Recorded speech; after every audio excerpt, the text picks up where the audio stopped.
মদিনাতুন নববী যেন এক অন্যরকম জান্নাতি পরিবেশ।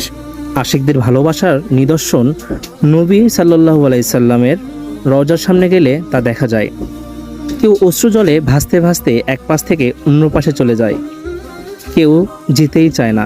নিরাপত্তা রক্ষীরা ইয়াল্লা হাজ্জি বলে চেঁচামেচি করতে করতে আশিকদের বের করে দেন। যে নবী আমাদের জন্য সুপারিশ করবেন তিনি এখানেই ঘুমিয়ে আছেন।